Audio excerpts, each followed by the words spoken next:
नमस्कार दोस्तों, मेरा नाम है सोनू और आज का हमारा जो वीडियो है इसमें हम डिज़ाइन टूल्स तथा प्रोग्रामिंग लैंग्वेज इस टॉपिक से रिलेटेड कुछ प्रश्न करेंगे जो कि आपके कॉम्पिटिटिव एग्जाम्स में पूछे जाते हैं। तो चलिए शुरू करते हैं इस वीडियो को बिना ज़्यादा समय लिए। तो सबसे पहला सवाल है, फोर्ट्रेन, एल्गोल, पास्कल आदि भाषाओं को सिखाने के लिए नींव का पत्थर कहा जाता है। तो ये जो तीन लैंग्वेज हैं, फोर्ट्रेन, एल्गोल और पास्कल, इनको सिखाने से पहले हमें किस भाषा को जो सीखना चाहिए या फिर किसी दूसरे को सिखाया जाता है ताकि ये तीनों भाषाएं उसको अच्छे से समझ में आए। तो इनके लिए नींव का जो पत्थर होती है वो होती है बेसिक लैंग्वेज, जो कि ऑप्शन बी यहाँ पर आपका सही है।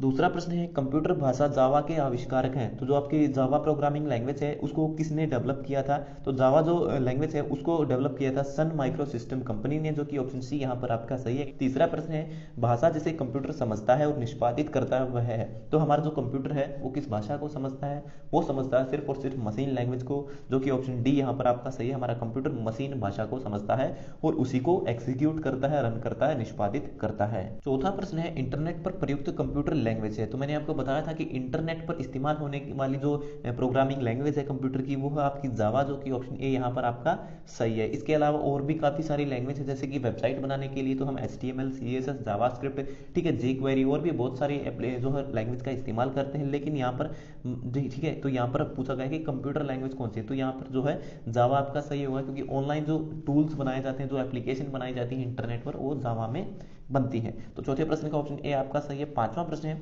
निम्नलिखित में से कौन सी वैज्ञानिक कंप्यूटर भाषा है?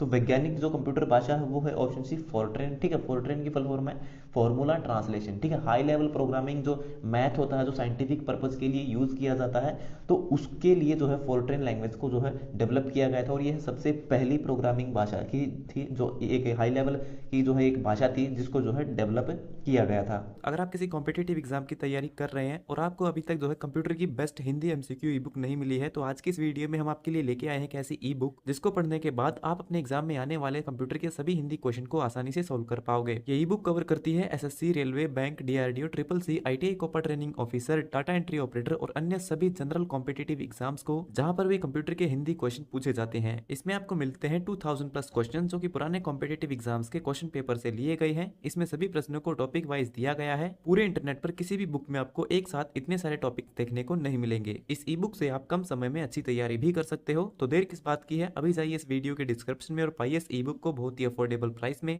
छठा प्रश्न है, कंप्यूटर भाषा कोबोल किसके लिए उपयोगी है? तो COBOL जो कि कंप्यूटर प्रोग्रामिंग लैंग्वेज है, इसका इस्तेमाल जो है बिजनेस पर्पज के लिए किया जाता है, ठीक है, कारपोरेट कार्यों के लिए किया जाता है। तो इस प्रश्न का जो सही उत्तर है वो है ऑप्शन ए, व्यवसायिक कार्य, ठीक है। तो बिजनेस कंपनियां जो होती हैं उनके लिए जो एप्लीकेशन बनाई जाती है उनमें कोबोल लैंग्वेज का इस्तेमाल किया जाता है। तो छठे प्रश्न का ऑप्शन ए आपका सही है। सातवां प्रश्न है, बेसिक भाषा का प्रयोग निम्न में से किस कार्य के लिए किया जाता है? जैसा कि इसके नाम से जो पता चल रहा है आपको, बेसिक यानी कि जो स्टार्टिंग में जो सिखाई जाती है आपको बेसिक सिखाया जाता है ताकि आपको कोई भी प्रोग्रामिंग लैंग्वेज वो अच्छे से समझ में आए, ठीक है। तो बेसिक भाषा का जो प्रयोग है वो प्रारंभ में सरल भाषा को सिखाने के लिए किया जाता है, जो कि ऑप्शन डी यहाँ पर आपका सही है। आठवां प्रश्न है, भाषा जिसे कंप्यूटर बिना ट्रांसलेशन प्रोग्राम के समझता है कहलाती है। तो हमारा जो कंप्यूटर है वो किस भाषा को समझता है? वो मशीन लैंग्वेज को समझता है, क्योंकि जो मशीन लैंग्वेज है उसे वह हमारे कंप्यूटर को डायरेक्ट समझ में आती है, तो उसे ट्रांसलेट करने की जरूरत नहीं होती है। तो ऑप्शन जो बी है यहाँ पर आपका सही है।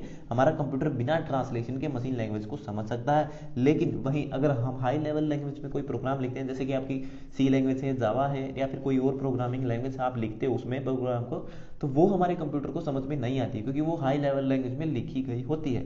तो हाई लेवल लैंग्वेज को क्या है कि मशीन लैंग्वेज में बदलना पड़ता है, ट्रांसलेट करना पड़ता है। लेकिन जो मशीन लैंग्वेज है वो हमारे कंप्यूटर को समझ में आती है, उसे ट्रांसलेट करने की जरूरत नहीं होती है। तो आठवें प्रश्न का ऑप्शन बी आपका सही है। नौवां प्रश्न है, सी, बेसिक, कोबोल और जावा डैश भाषाओं के उदाहरण है। तो ये जो चारों लैंग्वेज है, सी, बेसिक, कोबोल और जावा, ये सब क्या है? ये सब हाई लेवल प्रोग्रामिंग लैंग्वेज है, जो कि ऑप्शन डी यहाँ पर आपका सही है। हमारा कंप्यूटर इन लैंग्वेज को डायरेक्टली समझ नहीं सकता है, इनको जो है ट्रांसलेटर के माध्यम से जो है ट्रांसलेट करके मशीन लैंग्वेज में बदला जाता है, तब भी जो है हमारा कंप्यूटर इन्हें समझ सकता है और कोई भी सॉफ्टवेयर बनता है। 10वां प्रश्न है, असेंबली लैंग्वेज क्या होती है? तो असेंबली लैंग्वेज जो होती है यह जो है एक लो लेवल की प्रोग्रामिंग लैंग्वेज है, जो कि ऑप्शन सी यहाँ पर आपका सही है।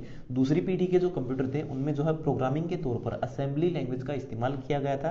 तो इस प्रश्न का जो सही उत्तर है वो है ऑप्शन सी। और पहली पीढ़ी के जो कंप्यूटर थे उसमें यूज किया गया था मशीन लैंग्वेज का, ठीक है। तो ये हो गए हमारे आज के सभी प्रश्न कंप्लीट। सो वीडियो देखने के लिए धन्यवाद। अगर आपका कोई सवाल है तो आप कमेंट बॉक्स में लिख करके पूछ सकते हो। तो मिलते हैं हमारी अगली वीडियो में, तब तक के लिए नमस्कार।